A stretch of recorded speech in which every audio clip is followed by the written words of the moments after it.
Excellent. Well, again, good morning and welcome. We get to celebrate with baptisms for the first time today. We had two in the first service. We have another one in this service. It's going to be an awesome morning.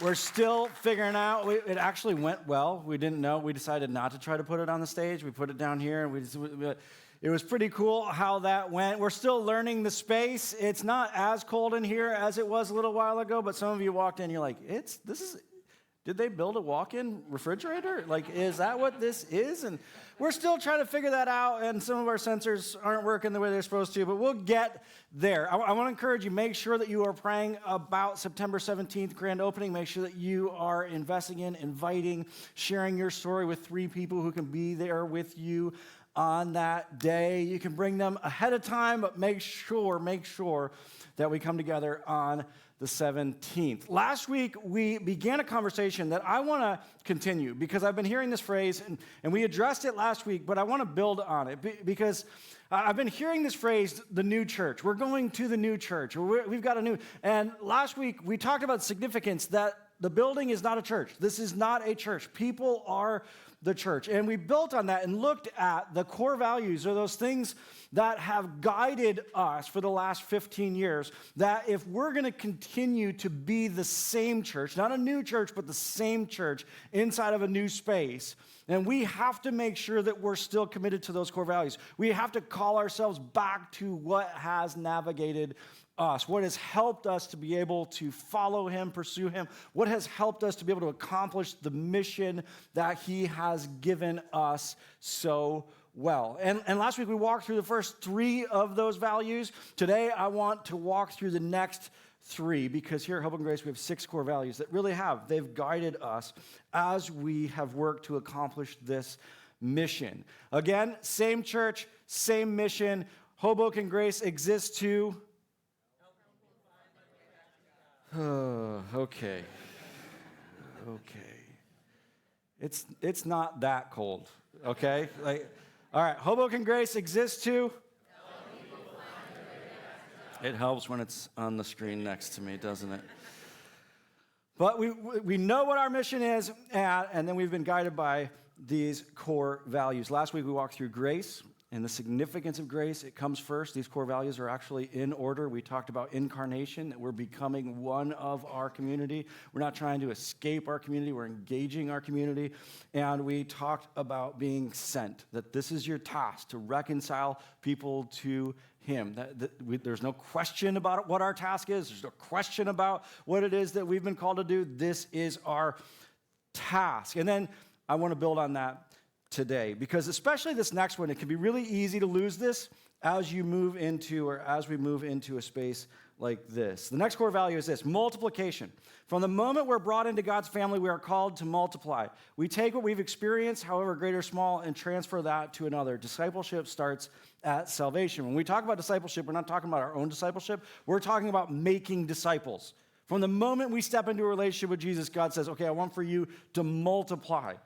Matthew 28:19 says this: therefore go and make disciples of all nations. This isn't to mature believers. This isn't after you've been a believer for 30 years. No, he's given it to them right from the beginning. Go and multiply. Make disciples, baptizing them in the name of the Father, the Son, and the Holy Spirit. And this is critical, that we, from the very beginning, we've been driven by, we've been navigated by this value of multiplication. And this doesn't have to be something that overwhelms you. This is very much like being a witness. You just take what you have been given and you give it to someone else. You just take how you have developed, how you've experienced, and you give it to someone else.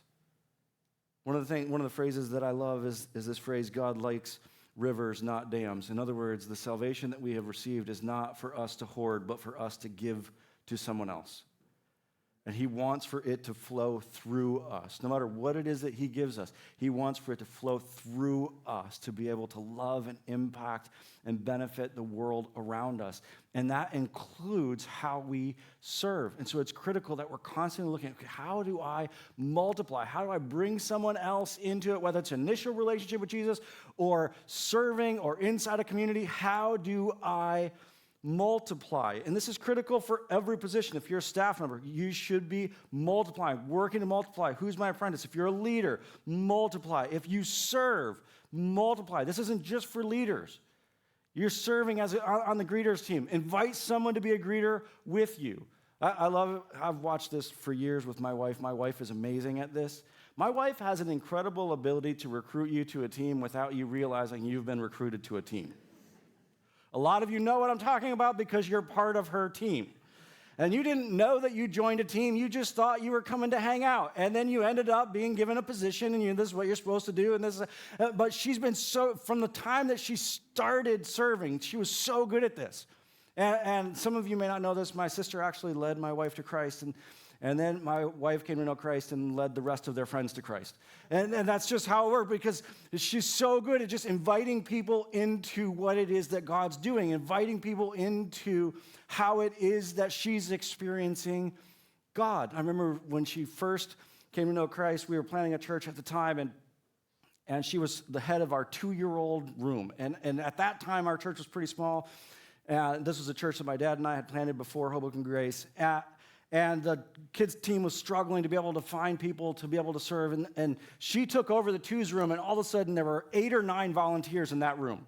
They only needed 3 or 4, but they're severely overstaffed. And all the leaders came to her and said, "How did you do that? Most of the people who joined your team don't even go to our church." And she's like, "I just asked them if they wanted to come hang out with me and help take care of it." And she's so good at that. And the reason I say that is this, because the same thing happened to me when I first started leading a group. And this idea of multiplication, again, this is for all of us. And I remember the first time that I led a small group, I was in college, and I had joined this group. It was a great group. We were connecting. It was a lot of fun. And then all of a sudden, the leader started asking me to help out in little ways. So he's like, "Hey, can you pray for us tonight? Hey, can you do the prayer requests as we move through this? Hey, next week, I'm not going to be there. Can you just lead the discussion for us next week?" And then I started noticing he was missing a lot. Like, he was gone a lot. It's like, I think this is a problem. And I felt like maybe I needed to have a conversation with him about commitment. And then all of a sudden, he had a conversation with me and said, "Hey, you're pretty much leading the group, so I'm going to give the group to you, and I'm going to start another one." And that's exactly what he did. But he didn't actually ask me to be a leader until I led the group for probably 6 months. He just invited me into it with him. Multiplication doesn't have to be overwhelming, but it's critical that we're constantly looking at, how do I bring someone else into this with me? And how do I develop them? How do I help them to excel at what it is that I do? And how do I help them experience God inside of that? This is one of the really significant ways that the church is different from corporate America, because in corporate America, you look for the equipped. And so many of you have employees and you hire individuals, and as you're going through that process, what are you looking for? I'm looking for the equipped. I'm looking for people who are qualified, who have all the qualifications that they need, that have all the training that they need in order to be able to step into this position. That's not what we do as a church. As a church, we don't look for the equipped. We equip the gifted. That's a pretty significant difference. And you say, "Oh, gifted, you mean like really gifted people?" No, I mean all of you. One of the most amazing things that Jesus does for us is not just that we're forgiven when we step into a relationship with him, not just that we're adopted, but he says that he actually gives to each of us a gift that he intends to use to spiritually impact the world around us. Now, you may not know what it is, but if you've stepped into a relationship with him, you have it. And so when we talk about the gifted, we're not talking about a few. We're talking about all of you. All of you.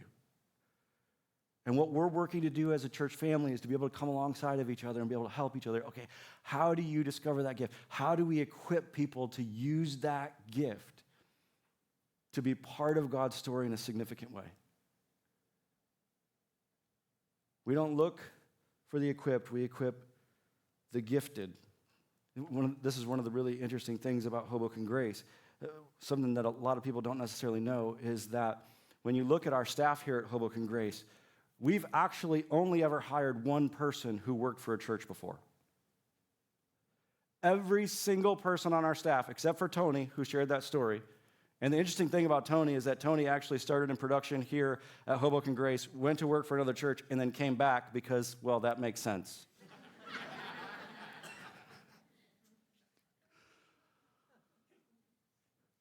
But he's the only person on our staff who has ever worked for another church. Why? Because we don't look for the equipped, we equip the gifted.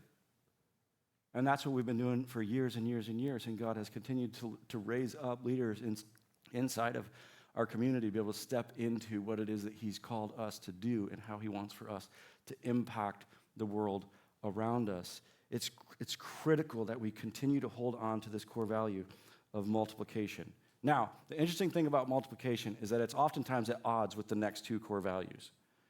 And one of the things that you find as you continue to grow and as we've grown as a church is that oftentimes core values can come into conflict with one another. And multiplication and the next one are often at odds with one another. As a matter of fact, there was once I gave a message called Our Worst Core Value, and I talked about this next core value. Because oftentimes it can get out of order and it can start to kill off the other core values. The core value is this. It's the value of connection. You say, what's wrong with connection? Well, follow with me here. God is restoring the connection that all of creation once shared. We join him in this restoration as we experience him restoring our connection to himself and to one another. Broken relationships will happen, but broken relationships will be restored. At the core of what God's doing in your life is that he's working to reconnect you to him, and he's working to reconnect you to those around you. Connection is critical. And one of the really amazing things, again, is not just that we're forgiven, but we're adopted into this family, and now we have family, and now we experience relationships on a level we didn't know was possible before. And that's really important. And we work really hard here at Hoboken Grace to help you connect. And one of the reasons why we put so much emphasis on our dinner group system is because we want for you to experience that community. And most people, when they talk about what they love most about Hoboken Grace, it's connection. And they'll talk about the fact that, man, I found relationships here that I'd never experienced before. And for some of you, you've never experienced connecting with someone spiritually before. And so for the first time, you're with a group of people that you're connecting on a level that you didn't know you could. And it's amazing. And believe me, there's so much that we celebrate about connection. But, pay attention to this. Connection must always submit to multiplication. Understand the order. Because when connection stops submitting to multiplication, you lose your ability to extend connection. And one of the things that Jesus taught us, as a matter of fact, at the core of the cross is the message that connection must always submit to multiplication. Now, some of you are sitting here thinking, well, when wouldn't connection submit to multiplication? I'll tell you how. Because some of you are in this conversation right now inside of your dinner group, and your dinner group has grown and grown and grown, and your leader recently walked in and said to your dinner group, it's time for us to multiply. And you all said, no, I love them so much. I don't want to lose that relationship. We can't multiply. But connection must submit to multiplication. And again, Jesus taught us this. Jesus goes to the cross, and as he's on his way to the cross, he doesn't cry out when he's beaten. He doesn't cry out that we know of when he's put on the cross. He doesn't cry out when the crown of thorns is put on his head. He cries out at one moment. And what is it that he says? He says, my Father, why have you forsaken me? Why is it that we're told that it's then that he cries out?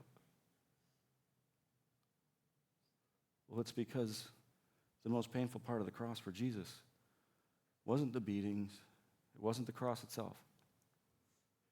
It was that for the first time in his entire existence, he was disconnected from the Father. He was alone. And so he cries out.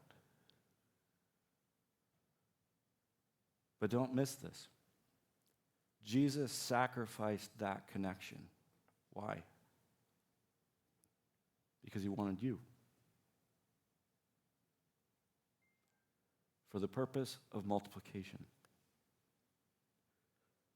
And he knew the only way for you to be part of the family was for him to sacrifice that connection. At the cross, you see the value of connection. You see Jesus giving his life for connection. But he's also teaching us, this is who we are. And if we're to be like Jesus, then we have to consistently be willing to sacrifice that connection to create space for more people to belong. And the amazing thing about it is that the reason you've been able to connect here at Hoboken Grace is because of the fact that the people who came before you were willing to sacrifice connection for multiplication.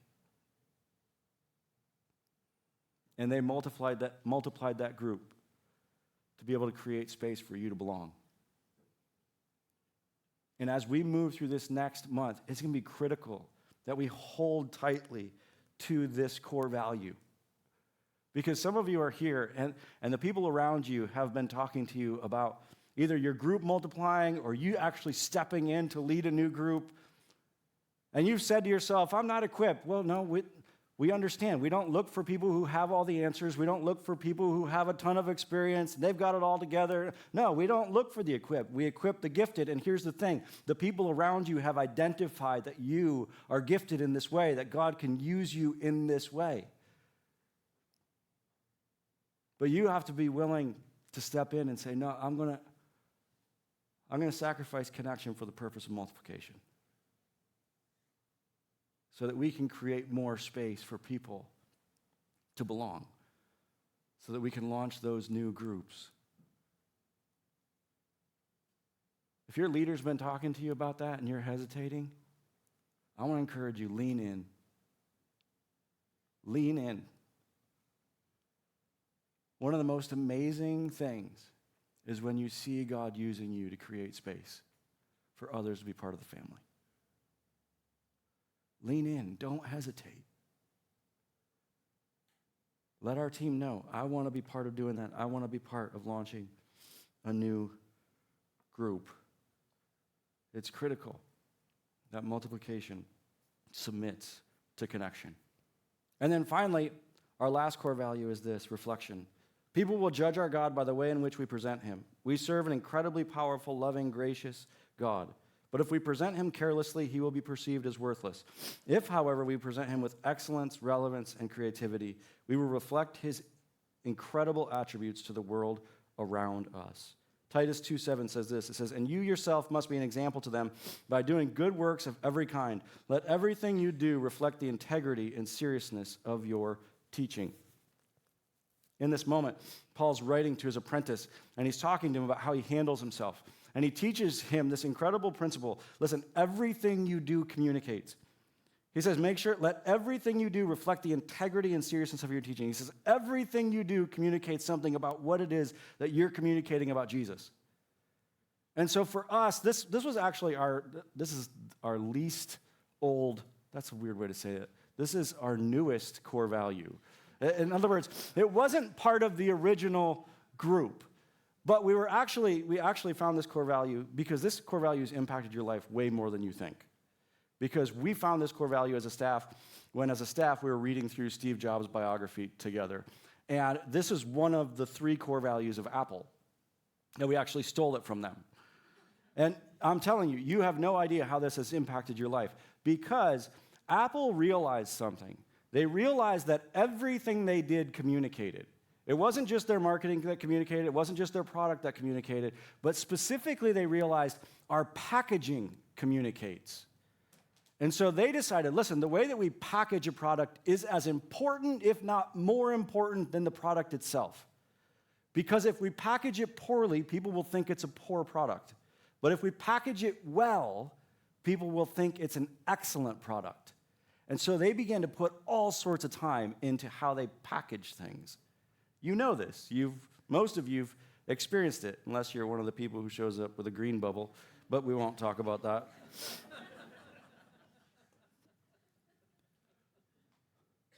But they changed the world with this. It's why you now go to stores and they hand you something in a bag that costs more than what's inside the bag. All of a sudden, packaging became really, really important. I remember one time walking into an Apple store, and I'd just gotten a new iPhone, and it needed to be set up, and so he brought the phone out and said, and then he looked at me and said, "Do you mind if I open the phone?" I said, "Well, you have to set up the phone, so I think you're going to have to open the phone. Am I missing something here? What?" And he said to me, he said, "You wouldn't believe how many times I open the phone, and they ask me to go get another one so that they can open it themselves. Because they love the experience." And you flip this back, and right? It's not as good as it used to be, but and Apple realized all of it reflects. And I remember we were reading through that as a staff, and all of us, as we got to that point, said, "Oh my goodness, that's what we believe about what we do together as a church." All of it reflects. It's not about packaging, but it's about what it is that we do.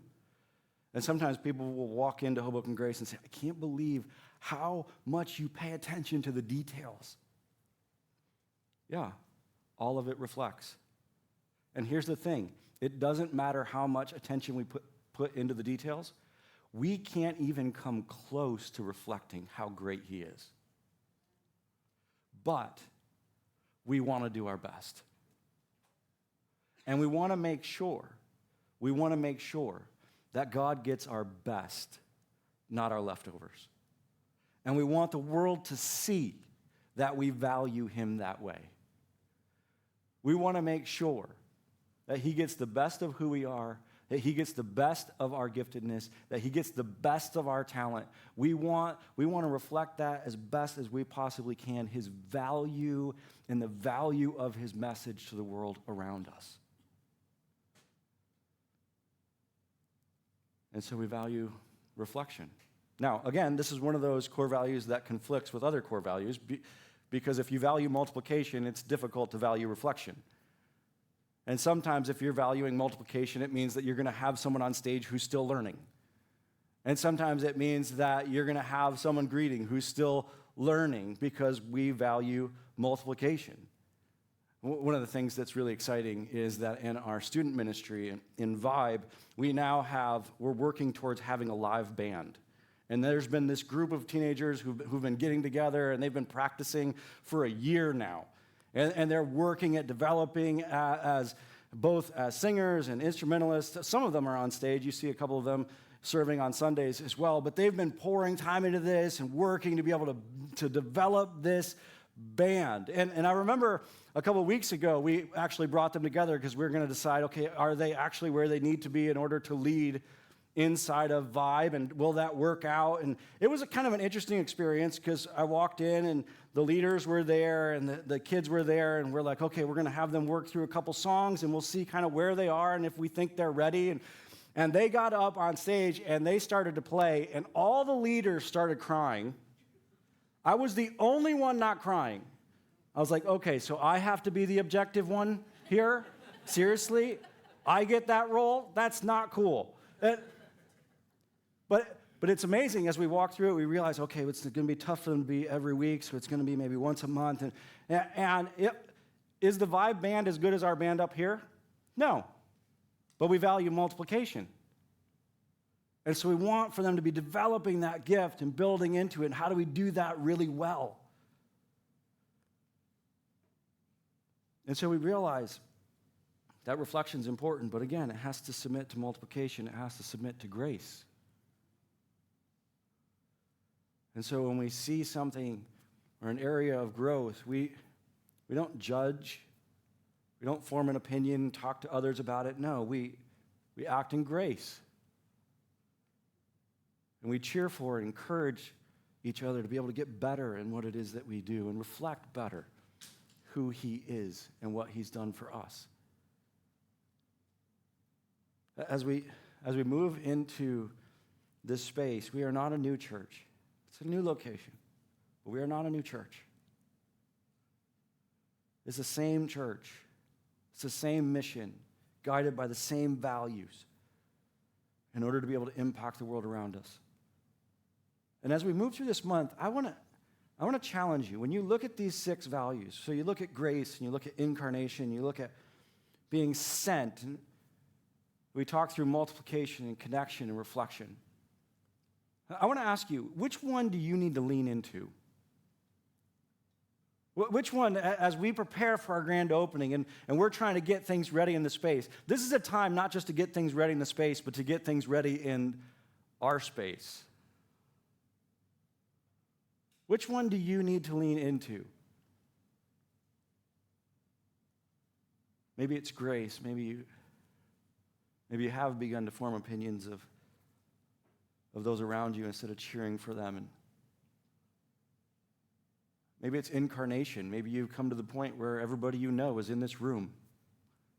You need to be intentional. You were trying to fill out that invest and invite card. You're like, I don't know anybody who doesn't go to Hoboken Grace. That's a dangerous place to be. And decide, oh, listen, I'm going to do something to engage in the community around me.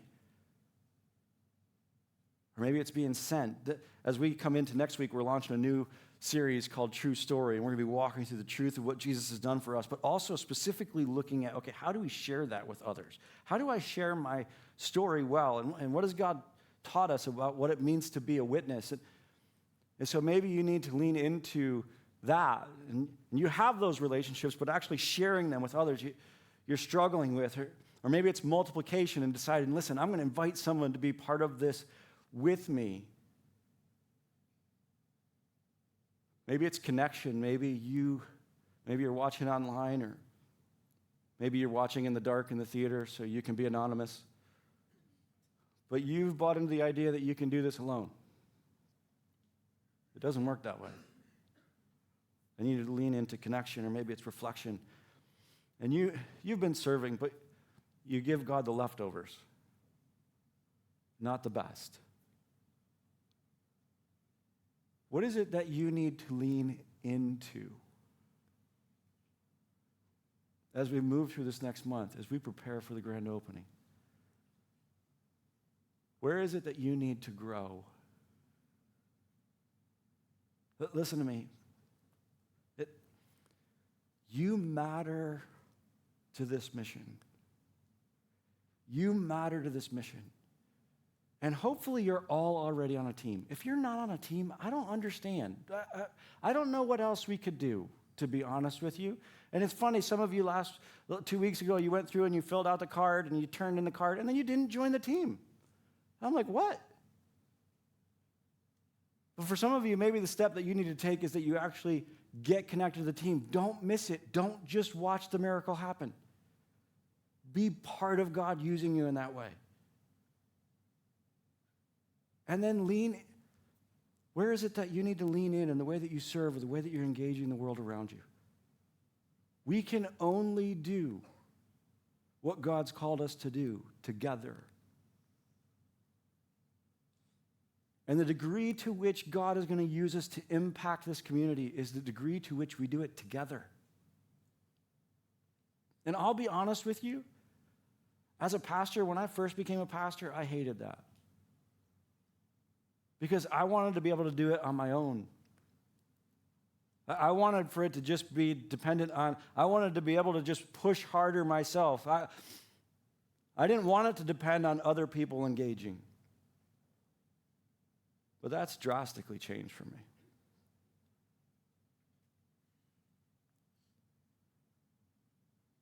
Because I don't want to be on the mission without you. And I've discovered that it's a lot better together. And it's amazing, not just when you see God use you, but when you see God use our family. It's not just that you matter to the mission. You matter to the people in this room.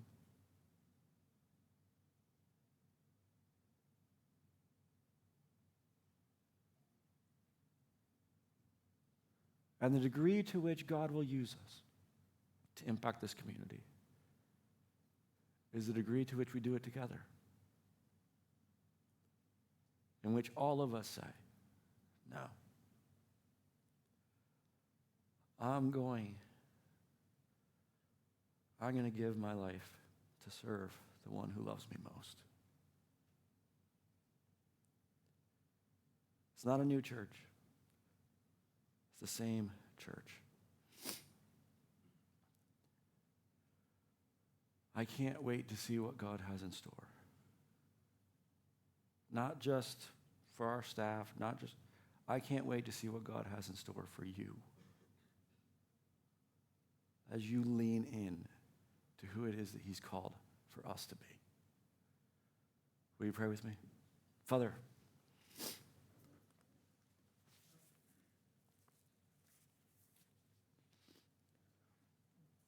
I thank you that as we come together today, we get to revisit what you have used to guide us so well. And I just pray that for each of us, we would identify one area in which we can say, I want to grow here. As we move through this next one, I want to grow here. I want to get serious about multiplication. I want to make sure he's getting my best. I want to make sure that the people around me experience grace. Father, I thank you that we get to be on this together. I thank you that we don't get to leave each other behind, that we're in it together. I thank you that you work that way, that you call us not just to serve, but to serve as your family. I pray that we would continue to grow in that. In Jesus' name.